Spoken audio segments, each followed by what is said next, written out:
إن الحمد لله نحمده ونستعينه ونؤمن به ونتوكل عليه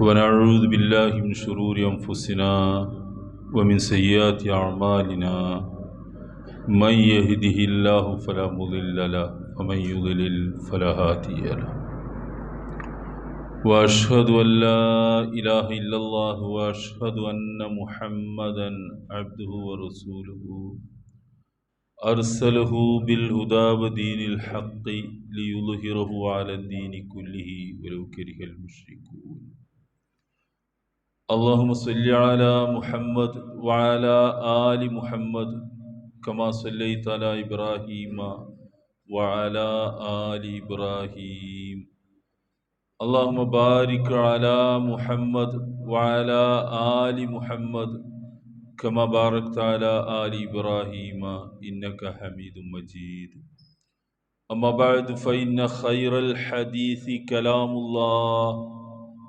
وخير الهدي هدي محمد صلى الله عليه وسلم وشر الأمور محدثاتها وكل محدثة بدعة وكل بدعة ضلالة أيها الإخوان والأخوات أوصيكم عباد الله وإياي أولا بتقوى الله أعوذ بالله من الشيطان الرجيم بسم الله الرحمن الرحيم والله جعل لكم من بيوتكم سكنا وجعل لكم من جلود الأنعام بيوتا تستخفونها يوم ظعنكم ويوم إقامتكم ومن أصوافها وأوبارها وأشعارها أثاثا ومتاعا إلى حين.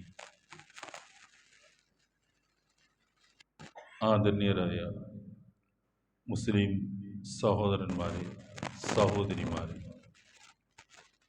സർവശക്തനായ അള്ളാഹുവിൻ്റെ വിധി വിലക്കുകൾ ജീവിതത്തിൻ്റെ എല്ലാ മേഖലകളിലും കഴിവിൻപടി സൂക്ഷിച്ച് ജീവിക്കണേ എന്ന് ഓരോരുത്തരെയും ആമുഖമായി ഓർമ്മിപ്പിക്കുകയാണ്.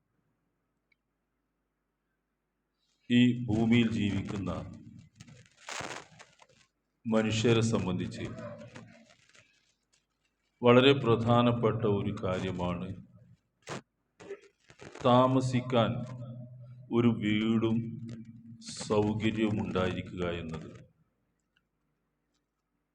നമ്മുടെ നാട്ടിലൊക്കെ ഇപ്പോൾ എല്ലാ ആളുകളും ആ കാര്യത്തിൽ ബദ്ധശ്രദ്ധരാണ്.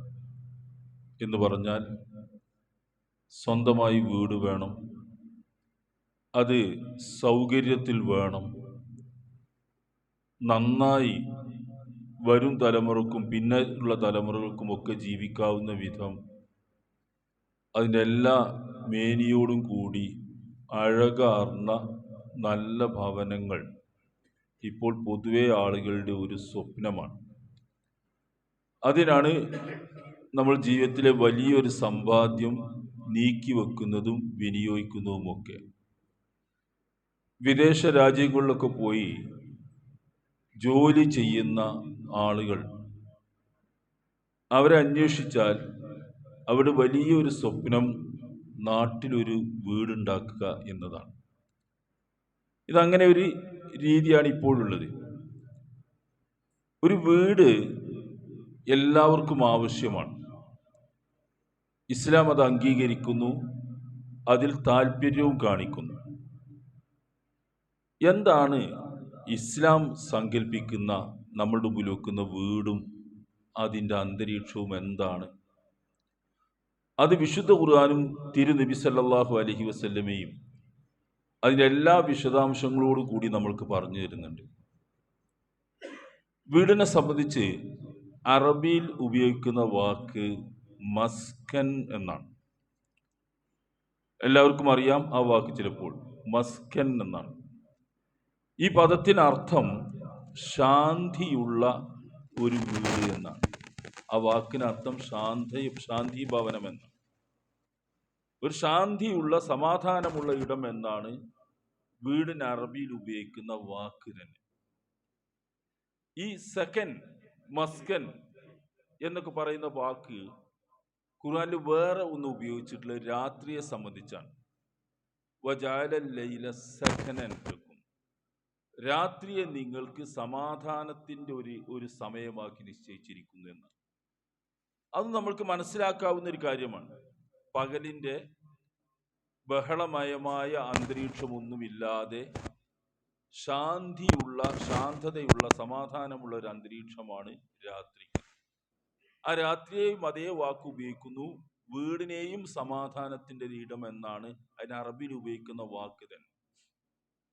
മൂന്നാമതൊരു വാക്ക്, ആ വാക്ക് ഉപയോഗിച്ചിട്ടുള്ളത് ഭാര്യയെ സംബന്ധിച്ചാണ്. ലിതസ്കുനു ഇലൈഹ, സമാധാനം തേടിയെത്തുന്ന ഇടം, അവളിലേക്ക് സമാധാനം തേടിയെത്തുന്നു ഭർത്താവ്.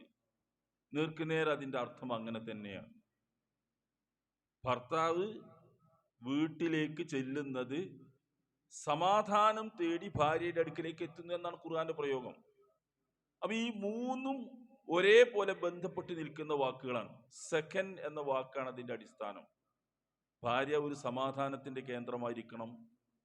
രാത്രി സമാധാനവും സ്വസ്ഥതയും കിട്ടുന്ന ഒരു അന്തരീക്ഷമാണ്. വീട് മസ്കനാണ്, സമാധാനത്തോടു കൂടി കഴിഞ്ഞുകൂടാവുന്ന ഒരിടമാണ്. ഈ ഒരു ആശയം നമ്മുടെ ജീവിതത്തിൽ പുലർന്നു കാണണമെന്ന് പൊതുവെ എല്ലാ മനുഷ്യന്മാരും ആഗ്രഹിക്കുന്ന ഒരു കാര്യമാണ്.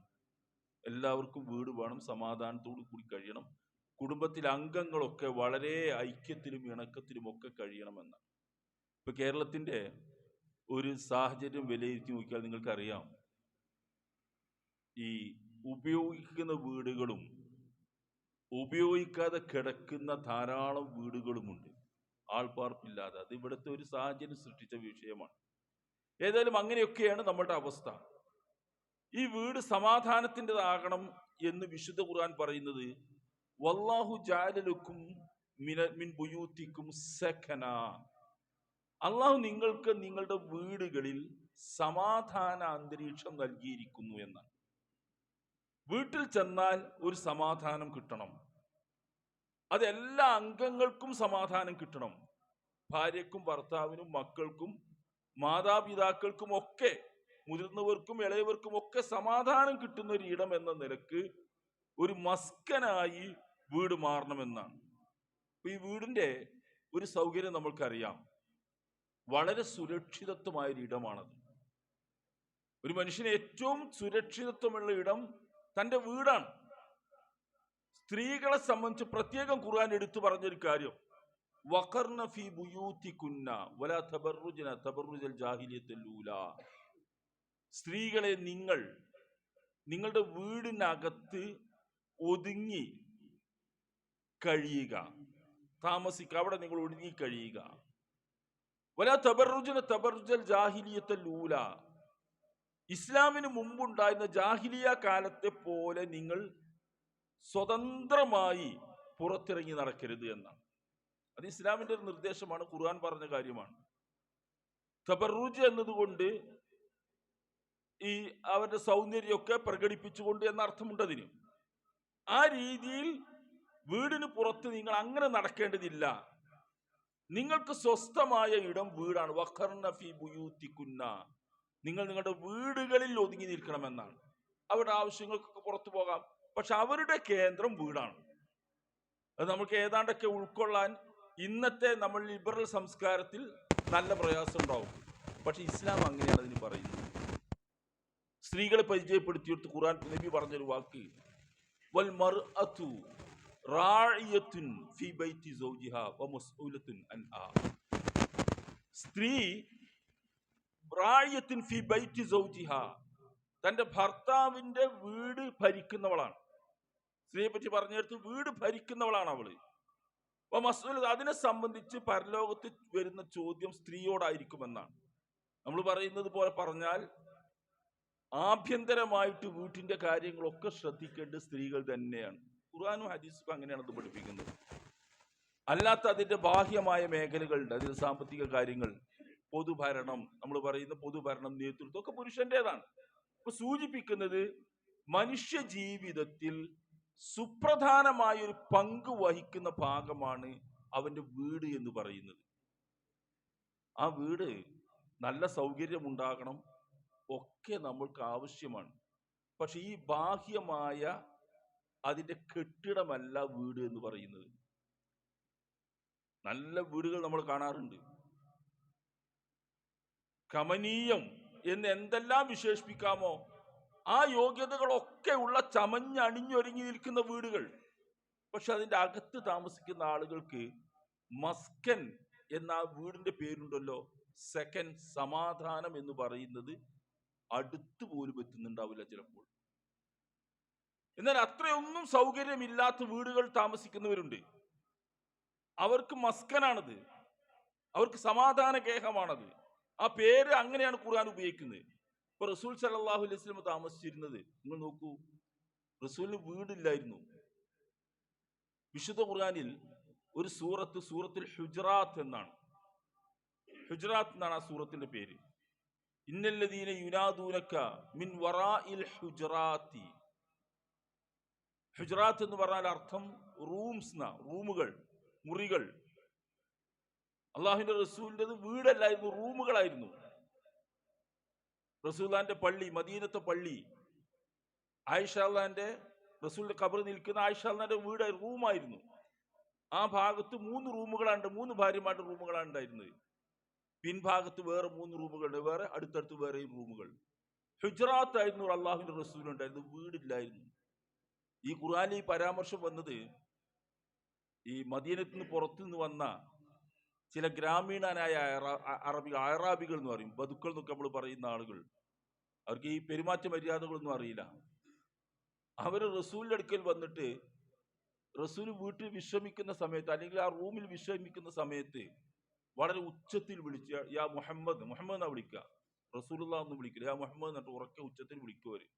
അതിന്റെ മര്യാദകളൊന്നും അറിയാത്ത ആളുകളാണ് അവര്.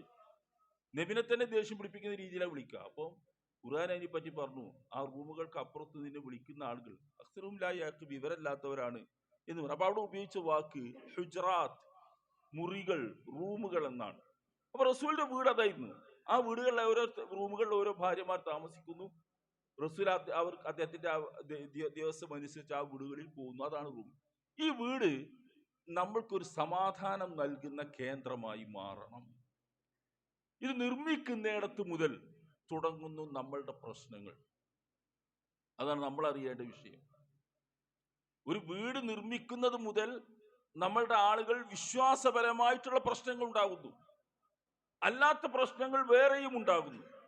ഓരോ തരം പ്രശ്നങ്ങൾ നോക്കൂ. റസൂൽ സല്ലല്ലാഹു അലൈഹി വസല്ലം പറഞ്ഞ ഒരു പ്രാർത്ഥന നോക്കൂ, വാക്ക് നോക്കൂ. തൂബാ ലിമൻ മലക ലിസാനുഹു വവസിയഹു ബൈതുഹു വബകാ അലാ ഖതിയതിഹി.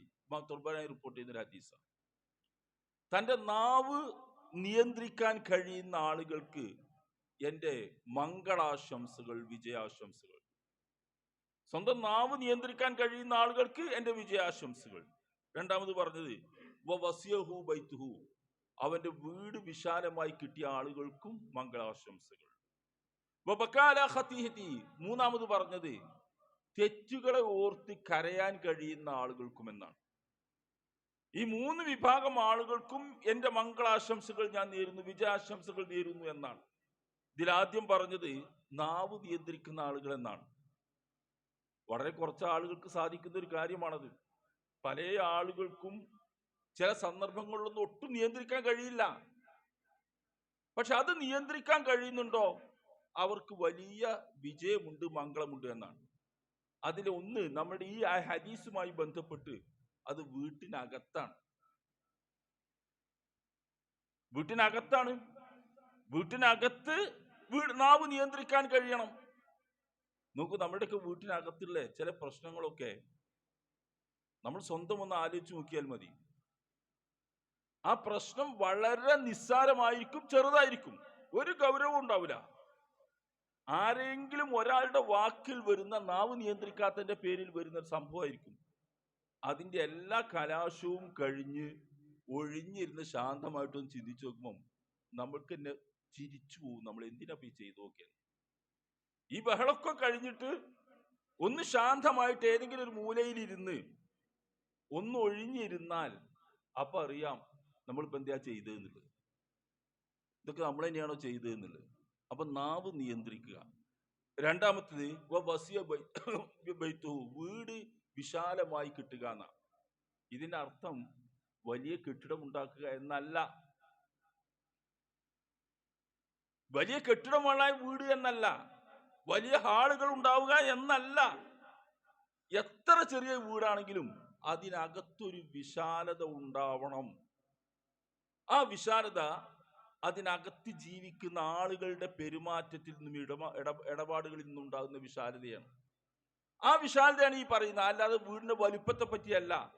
വീടിന്റെ വലുപ്പം ആവശ്യത്തിന് ഉണ്ടാവുക എന്നുള്ള ഹദീസുകൾ വേറെ വന്നിട്ടുണ്ട്. അവിടെ ആവശ്യത്തിനുള്ള വീടേ ഉണ്ടാകാൻ പാടുള്ളൂ. അത് അമിതമായിട്ട് പിശാചിന് താമസിക്കാണ്ട് വിട്ടുകൊടുക്കരുത് എന്നാണ്.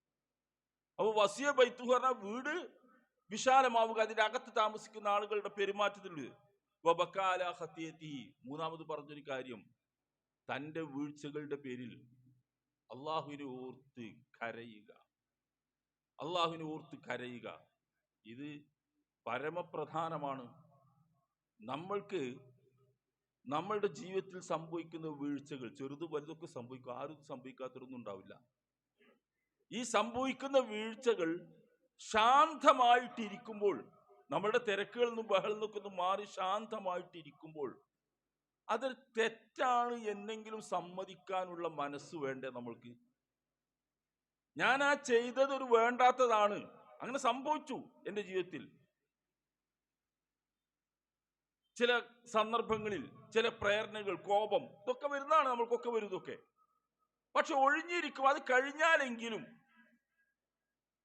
എൻ്റെ ജീവിതത്തിൽ ഞാൻ ആ ചെയ്തത് ഒരു തെറ്റാണ്, ഞാൻ ചെയ്യാൻ പാടില്ലായിരുന്നു, ഒരു വേണ്ടാത്തതാണ് ഞാൻ ചെയ്തത്, അബദ്ധമാണ് എന്ന് സമ്മതിക്കാനുള്ളൊരു മനസ്സെങ്കിലും നമ്മൾക്ക് വേണ്ടേ? ആ മനസ്സുണ്ടാകുമ്പോഴാണ് തെറ്റുകളുടെ പേരിൽ കരച്ചിൽ വരുള്ളൂ. നമ്മൾ ചെയ്ത തെറ്റുകളുടെ പേരിൽ ഒറ്റയ്ക്ക് ഇരുന്ന് അള്ളാഹുവിൻ്റെ മുമ്പിൽ ഓർത്ത്, അള്ളാഹുവിനെ ഓർത്ത്, അവൻ്റെ മുമ്പിൽ നിൽക്കുന്നതൊക്കെ ഓർത്ത് മനസ്സ് തേങ്ങണം. ആ മനസ്സ് തേങ്ങുമ്പോഴാണ് നമ്മളുടെ മനസ്സ് സംശുദ്ധമാക്കുന്നത്, ശുദ്ധീകരിച്ചു വരുന്നത്. അത് ആ തെറ്റിൽ നിന്ന് നമ്മൾക്ക് കരയാൻ കഴിഞ്ഞാൽ, റസൂല് പറഞ്ഞത്, ഖുർആൻ പറഞ്ഞ പാപത്തിൽ നിന്ന് പശ്ചാത്തപിച്ച് ഖേദിച്ച് മടങ്ങി വരുന്ന മനുഷ്യൻ ഒരു തെറ്റും ചെയ്യാത്തവനെ പോലെയാണ്. ആ ഖേദിച്ച് മടങ്ങി പശ്ചാത്തപിച്ച് മടങ്ങി കരയുന്നതോടുകൂടി അയാളുടെ മനസ്സ് പരമശുദ്ധമാകും. എല്ലാ കറയും അവിടുന്ന് കഴുകിക്കളയും. കണ്ണീര് കൊണ്ട് കഴുകും ആ മനസ്സ്. അങ്ങനെ ശുദ്ധീകരിക്കുന്ന മനസ്സുള്ള മനുഷ്യൻ കമല്ലാ ഹത്യത്തിൽ ഒരു തെറ്റ് ചെയ്യാത്തവനെ പോലെയാണെന്ന്.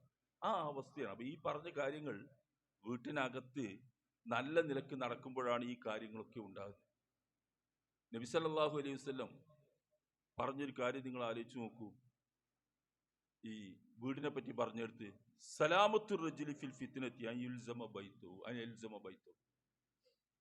റസൂൽ പറയുന്നത്, ഒരാൾക്ക് ഫിത്നകളിൽ നിന്ന്, അത് പല തരത്തിലുള്ള ഫിത്നകളുണ്ട്, പല തരത്തിലുള്ള ഫിത്നകളുണ്ട്, ആ ഫിത്നകളിൽ നിന്നൊക്കെ സുരക്ഷിതമായി നിൽക്കാവുന്ന ഒരിടം അയാളുടെ വീടാണ്. അയാളുടെ വീടാണ്. അങ്ങനെയാണ് വീടാകേണ്ടത് എന്ന അർത്ഥത്തിലാണ്. നാട്ടിലുണ്ടാകുന്ന കുറേ ഫിത്നകളുണ്ട്, അതൊക്കെ ചെന്ന് ചാടാം നമ്മൾ. അതിലൊന്നും പോയി പെടാതെ രക്ഷപ്പെട്ട് മാറി നിൽക്കാവുന്നൊരു ഇടം നമ്മളുടെ വീടാണ്. വീട്ടിലിരുന്നാൽ മതി. അപ്പൊ അതിനുള്ള കാരണം നമ്മൾ സമൂഹത്തിൽ ഇടപെടണ്ട എന്നോ ബന്ധപ്പെടണ്ട എന്നോ അല്ല. അതൊക്കെ നമ്മളെ ബന്ധപ്പെടും. പക്ഷെ അവിടെയൊക്കെ ഫിത്നയാണ് വരുന്നതെങ്കിൽ നമ്മൾക്ക് നമ്മളെ ഒന്ന് സുരക്ഷിതാക്കണമല്ലോ. ഫിത്നയിൽ നിന്ന് എനിക്ക് രക്ഷപ്പെടണമെന്ന് ആഗ്രഹം ഉണ്ടാവുമല്ലോ. അയാൾക്കുള്ളൊരു വഴി എന്താ? അയാൾ വീട്ടിലിരിക്കുക. ആ വീട് സുരക്ഷിത കേന്ദ്രമാണ് എന്നാണ്. പക്ഷെ അതും ഫിത്നയുടെ കേന്ദ്രമായി മാറിയാലോ? ആ വീട്ടിലും നമ്മൾക്ക് ഫിത്ന, പുറത്തിറങ്ങിയാലും ഫിത്നയായി മാറുന്ന അവസ്ഥ വീട് ആ രീതിയിലാക്കാൻ പാടില്ല. അതൊരാളുടെ, ഖുർആൻ പഠിപ്പിക്കുന്നത് പോലെ തന്നെ ഏതൊരു വ്യക്തിയുടെയും ഏറ്റവും സുരക്ഷിതവും സ്വകാര്യവുമായ ഇടമാണ് അയാളുടെ വീട്. അതങ്ങനെ ആയിരിക്കണം. അയാളുടെ ഏറ്റവും സുരക്ഷിതമായ ഇടം അയാളുടെ വീടാണ്. വീട്ടിൻ്റെ ഒരു അഭയം, അഭയസ്ഥാനമായി മാറണം. അവിടെ അയാൾക്ക് എല്ലാ ഫിറ്റിനെയും രക്ഷപ്പെട്ടു ഒഴിഞ്ഞിരിക്കാൻ കഴിയണം. തൻ്റെ ഭാര്യ, ഭർത്താവ്, മാതാപിതാക്കളും ഒക്കെ കുടുംബാംഗങ്ങൾ അവരോടൊന്നിച്ചിരിക്കുമ്പോൾ കിട്ടുന്ന സമാധാനം വലിയ സമാധാനമായി മാറണം. ആ സമാധാനത്തിന് വീട്ടിൻ്റെ ആ അന്തരീക്ഷം, ഗാർഹിക അന്തരീക്ഷം അതിനനുസരിച്ച് മാറ്റുക തന്നെ വേണം. നമ്മൾ വീട്ടിനകത്ത് ആ രീതിയിൽ മാറ്റുക തന്നെ വേണം. പരസ്പരം സംസാരിക്കാനും ഇടപഴകാനും വിവരങ്ങൾ അന്വേഷിക്കാനും ചോദിക്കാനും പറയാനും പരിഹരിക്കാനും ഒക്കെയുള്ള ഒരവസ്ഥ വീട്ടിനകത്തുണ്ടാവണം. അപ്പൊ നോക്കൂ, നമ്മൾ പുരുഷന്മാര് പലരും സന്തോഷം കാണുന്നത് വീട്ടിന് പുറത്താണ്. നോക്കൂ, നമ്മൾ പരിശോധിച്ചാൽ മതി. നമ്മൾ ഒരു റിലാക്സ് ചെയ്യാൻ വേണ്ടി, ഒന്ന് ആസ്വദിക്കാനും ആശ്വസിക്കാനും വേണ്ടി നമ്മൾ വീട് പുറത്തേക്കാ പോകുന്നത്, വീട്ടിലേക്കല്ല. വീട് ഒരു സ്വൈരക്കേടായി മാറുക, അകത്തൊരു സ്വൈരക്കേടായി മാറുക. അത് റിലാക്സ് ചെയ്യാനാണ് നമ്മൾ പുറത്തു പോകുന്നത്. കൂട്ടുകാരുടെ കൂടെ പോകുന്നു.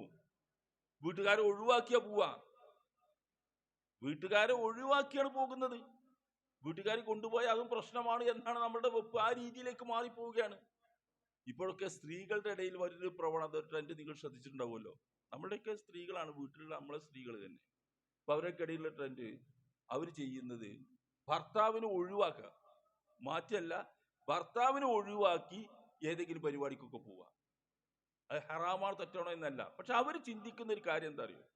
അവരൊന്നും ഇല്ലാതെ പോകുമ്പോൾ ഒന്നിങ്ങനെ കൈ വിട്ട് നടക്കാൻ, ഒന്ന് സ്വതന്ത്രമായി നടക്കാൻ, മനസ്സമാധാനത്തോടു കൂടി നടക്കാൻ ഇവരൊക്കെ ഒഴിവാക്കി പോകണമെന്നാ. ഇത് പുരുഷന്മാർ നേരത്തെ ചെയ്തിരുന്നപ്പോൾ അവർ ചെയ്യുന്നു. ഭർത്താവ് ഇല്ലാത്തൊരു പരിപാടിക്ക് പോവാന്ന് പറഞ്ഞാൽ, ഒരു സ്ത്രീകൾ ഒന്നിച്ച് കൂട്ടം കൂടിയാണ് പോവാന്ന് പറഞ്ഞാൽ അവർക്ക് വളരെ ഇഷ്ടമാണ് ഇപ്പം. കാരണം എന്താ? ഒരു ഉത്തരവാദിത്വം ഇല്ലാതെ കയ്യും വീശി നടക്കാന്ന. ഇതൊക്കെ ഉണ്ടാവാം ജീവിതത്തിൽ.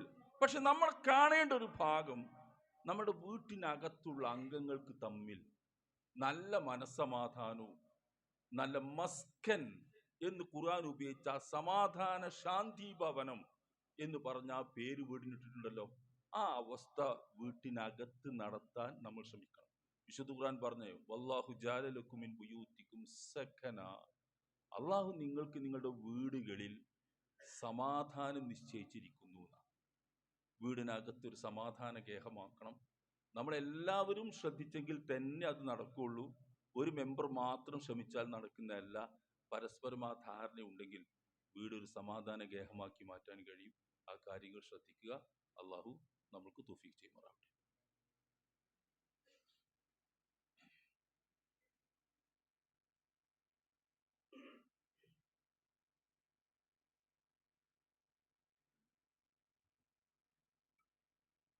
അൽഹംദുലില്ലാഹ്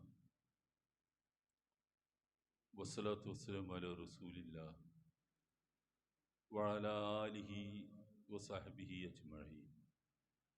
ഇത്തഖുല്ലാഹ ഇബാദല്ലാഹ്. അള്ളാഹുവിനെ സൂക്ഷി ജീവിക്കണേ എന്ന് ഒരിക്കൽ കൂടി ഓരോരുത്തരെയും ഓർമ്മിപ്പിക്കുകയാണ്. നമ്മുടെ നാട്ടിൽ നമ്മളൊക്കെ വീട് നിർമ്മിക്കുമ്പോൾ ശ്രദ്ധിക്കേണ്ട ചില കാര്യങ്ങൾ, അല്ലെങ്കിൽ ശ്രദ്ധിക്കേണ്ടി വരുന്ന ഒരു വിഷയം, ഇപ്പോഴും നമ്മളിപ്പം തൗഹീദുള്ള ആളുകളാണ്, ഖുതുബ മലയാളത്തിൽ കേൾക്കുന്ന ആളുകളാണ്, ദീൻ എന്താണെന്ന് മറ്റുള്ളവരെക്കാളൊക്കെ കൂടുതൽ പഠിക്കുന്ന ആളുകളാണ്. ഒരു വീട് ഉണ്ടാക്കാൻ തീരുമാനിച്ചാൽ നമ്മളുടെ ഒരാൾ ആദ്യം ചെയ്യുന്ന എന്താ പറയുക? നിങ്ങൾ അതിന് സ്ഥലം നിർണയിക്കും. അതാണ് വേണ്ടത്. എല്ലാവർക്കും അറിയാവുന്ന കാര്യമാണ്. വീടിൻ്റെ സ്പോട്ട് ഏതാണെന്ന് ആ സ്ഥലം കൃത്യമായിട്ട് നിർണയിക്കണം. ആ സ്ഥലം നിർണയിക്കുന്നിടത്ത് തുടങ്ങും വസ്വാസുകൾ.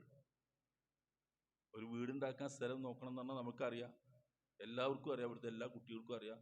നല്ല കാറ്റും വെളിച്ചമുള്ള, വെള്ളവും വെളിച്ചമൊക്കെ ഉള്ള, നമ്മുടെ പള്ളി അടുത്തുള്ള, മദ്രസ അടുത്തുള്ള, സ്കൂളിൽ പോകാൻ കഴിയുന്ന, ഹോസ്പിറ്റലുകൾക്ക് എത്താൻ കഴിയുന്ന, ഇതൊക്കെയാണ് നമ്മുടെ പ്രാഥമികമായ ആവശ്യങ്ങൾ.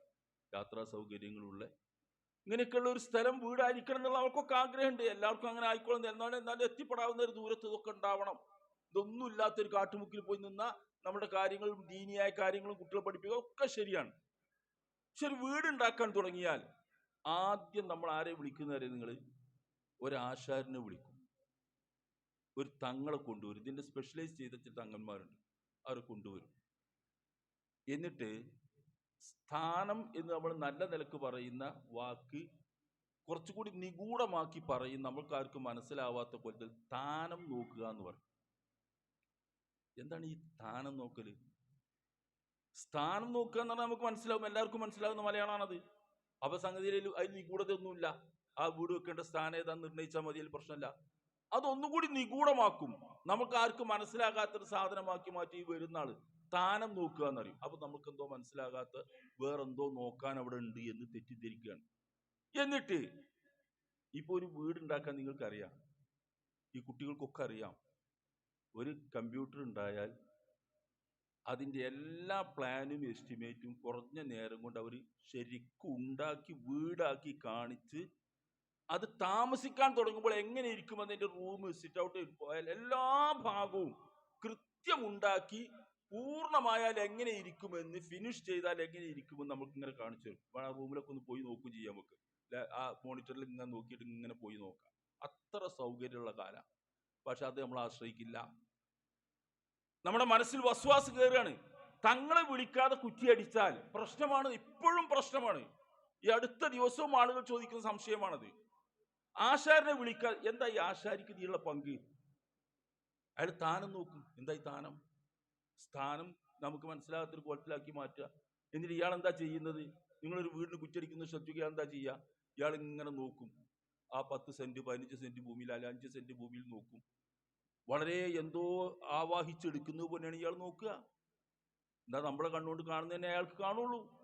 എന്നിട്ട് ഇങ്ങനെ വളരെ സ്ലോ മോഷനിൽ ഇങ്ങനെ നടക്കും ഇയാൾ. അതിന്റെ 4 ഭാഗത്ത് കൂടിയും നമ്മൾ നടക്കുന്നവർ നടക്കില്ല. അപ്പൊ സാധാരണ നടത്തായില്ലേ, വളരെ സ്ലോ മോഷനിൽ ഇയാൾ നടക്കുള്ളൂ. ഇങ്ങനെ നടന്ന് ഇങ്ങനെ വന്നിട്ട് എന്തോ കണ്ടുപിടിച്ചതുപോലെ ഇവിടെയാണ് അടിക്കേണ്ടതെന്ന് പറയും.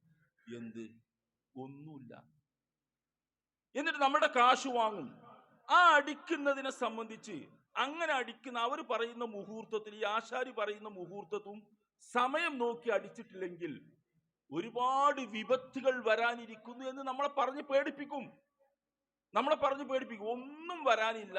നമ്മളുടെ വീട് നമ്മൾക്ക് അറിയുന്ന രൂപയിൽ കമ്പ്യൂട്ടറിൽ പ്ലാൻ ചെയ്താണ്ട് അടിച്ചാൽ തീരുന്ന കേസാണ്. അതിന്റെ മെറ്റീരിയൽ എന്തെല്ലാം വേണം, എത്ര കൃത്യം അക്യുറേറ്റ് ആയിട്ട് പറയാൻ കഴിയുന്ന ഒരു കാലത്താണ് നമ്മളുള്ളത്. ആ വിഷയത്തിൽ അത്ര കൃത്യത വരുത്താൻ കഴിയുന്ന ഒരു കാലത്താണ് നമ്മളുള്ളത്. പക്ഷെ അതൊന്നും പറ്റില്ല. നമ്മൾക്ക് ആശാരി കുറ്റിയടിക്കണം, അല്ലെങ്കിൽ തങ്ങൾ പാപ്പ വന്നിട്ട് കുറ്റിയടിക്കണം. ഈ മൂഢവിശ്വാസത്തിൽ നിന്ന് നമ്മൾ പോരന്നെ വേണം രക്ഷപ്പെടാൻ. ഒരു അബദ്ധം സംഭവിക്കില്ല. അള്ളാഹുവിന്റെ റസൂൽ ഇവരാരും കൊണ്ടുവന്നിട്ടില്ല. റസൂൽ ഒരു വീടിന് കുറ്റിയടിക്കാനും നടന്നിട്ടില്ല. റസൂലിനേക്കാൾ വലിയൊരു തങ്ങളൊന്നും ഇല്ലല്ലോ. ഒരു വീടിന് കുറ്റിയടിക്കാൻ റസൂൽ. നമ്മളുടെ ആവശ്യത്തിലുള്ള വീടിന് കുറ്റിയടിച്ചുണ്ടാക്കുന്നത് അളവ് പിടിക്കലേ വേണ്ടുള്ളൂ. പക്ഷെ അവിടേക്ക് നമ്മൾ വരുന്നില്ല. നമ്മൾക്ക് ഇതിങ്ങനെ ഈ കുറ്റിയടിക്കലും മറ്റുമൊക്കെ ഒരു ചടങ്ങായിട്ട് മാറുന്നു. പേടിയാണ് ഉള്ളിൽ. ഇതിന്റെ പണി പൂർത്തിയാകുമ്പോഴേക്ക് ചിലർ പറയും, ഇതിന്റെ പണി പൂർത്തിയാകുമ്പോഴേക്ക് ഇങ്ങനെയൊന്നും ആയില്ലെങ്കിൽ വീട്ടിലെ ഇന്ന അംഗങ്ങൾക്ക് മരിക്കും, രോഗം വിട്ടുമാറില്ല, അപകട സാധ്യതയുണ്ട് എന്നൊക്കെ പറഞ്ഞ് പേടിപ്പിക്കും. ഇതൊക്കെ എന്തിനാണ്? അയാൾ ഉണ്ടാക്കുന്ന ചില ചിന്തകളാണ്. ആർക്കും ഒരു ഇത് ഹൈന്ദവ വിശ്വാസത്തിന്റെ ഭാഗമാണ്.